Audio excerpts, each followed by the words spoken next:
On this darkest time of the year, the darkest night, we invite you to light a candle with us, friends, because when the season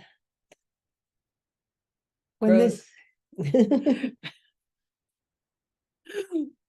when this is the darkest day and night of the year. It is the darkest time of the year. And at this time, there's a lot of darkness in the world that is coming up and that we're all aware of and suffering from one way or another. And there's a lot of people I know, a lot of people that you may know, who are also being affected by this darkness that they are experiencing in their lives. People are dying, people that we cared for suddenly, or relationships are missing or not as healed as we would like them to be. And so it is both the time when we're all supposed to be happy singing Christmas songs or Hanukkah songs or Kwanzaa songs, and yet many of us are having a hard time finding that bright place within us. in fact, what I've noticed is that we're asked to be singing songs of joy and lighting candles and celebrating with family and gathering. And for so many, this is actually the time when we struggle the most, and there's more depression. And I don't know if who has heard someone say, I hate Christmas. I heard that just today. And and I know it's a big challenge when we want to show up for our loved ones, bringing abundance and joy. And if we're not actually feeling it, that can be a really big challenge. And so it's really important to acknowledge that this season is the dark time of the year. And really, if you're in tune with your true nature of being, this may be a time for reflection, for looking within, for grieving so that you can find the joy.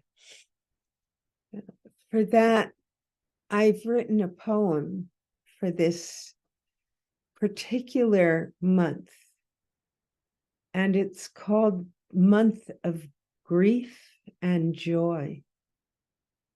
Now, in these darkest days, we're held responsible for all we create, choices we never knew we made, called to nourish the seed child who connects us to the future, those disparate elements within the womb of our being link our lives with others. When we connect, we become whole. Live with unreasonable faith. Our well of shadows might contain brilliance of innumerable stars. As from within the depths of despair, the birth emerges wholly, whole.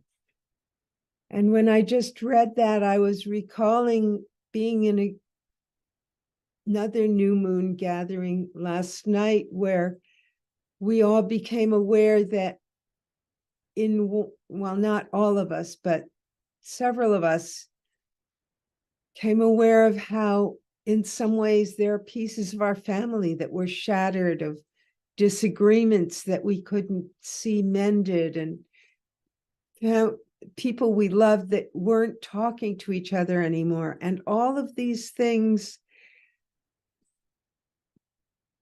are really, really difficult. And yet, because one person spoke up about that, then the others felt permission to share the same thing. And so I think at this time of darkness, the line that I have in this poem, which is about when we link our lives with others, when we connect, we become whole. And that is why at this time, in any way that you can find connection, that we can find connection, that we can recognize each other's pain and each other's imperfection. And so we really wanted to come here live today to encourage, because we can lose sight of the hope that is to come. And that's why we light candles at this time of year, to remind us that even in the darkest time, there is light. And there's so much hype around what's coming in 2024, and we haven't really entirely wrapped up 2023 yet. So we really wanted to encourage you to look forward into the new year by allowing yourself to completely wrap up what has come over this past year or years, and to really honor what is alive for you at this time. And it may be a time for withdrawing. I know I had to take the month of November to really ground into what's most important here in my life at this time. And now I'm able to start looking forward into the future. And so if you haven't taken the time to ground into what is needed to integrate what's already come, then you may not be ready to take the leap of faith, to have that unreasonable faith that Madeline speaks of in her poem. So it's really, really powerful to take some time to really look at what is most important to you at this time. And then as you go into the new year and you're setting intentions for what you would like to, what changes you'd like to make in your life, be sure that you're coming from a place of being grounded in what your experience now is, and not trying to push that away, because when we push away the discomfort, we're not fully able to embrace the pleasure and the joy of life. And the thing is also is to recognize that even if we are responsible for choices we unknowingly made, we can forgive ourselves for some of those that we feel were hurtful to ourselves or to others. And it's important to acknowledge that. Mm-hmm. So I'd love to hear from some of you out there. If you are watching this video, what is it that you would like to maybe lay down or maybe raise up to honor from your life? So that, and what are some of those intentions that you're calling in for yourself? How can you become that leader of yourself that leads you through the dark time into the light?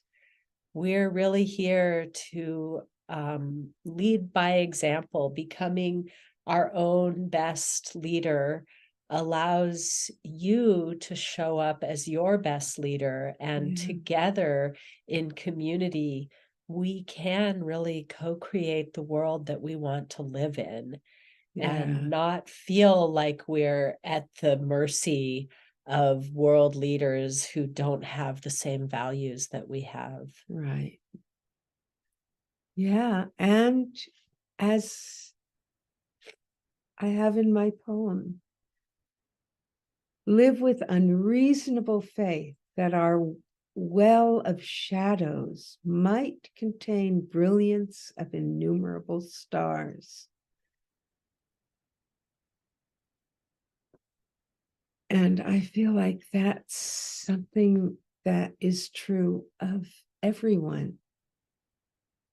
And so we are setting a vision that we will gather wisdom bearers to really create a movement where we bring the money into the hands of those who value health, freedom, and living life fully for however long we're here together to enjoy it. Yeah. And by joining forces and linking arms together, we believe that everyone can really choose the life that you live and not be, just buffeted. That's the word I was looking for, buffeted by the winds of change. So let us know if you got some value from this little talk we did here today, and imperfect as it has been. Take some time to really journal around what are those core values that guide you, that get you out of bed each day and guide you to take one more step towards your vision and dreams. And let's do this together. Yeah, we all have to do this together because human beings are not meant to do it all alone. True that. So, sending love. Namaste. Namaste. Blessings.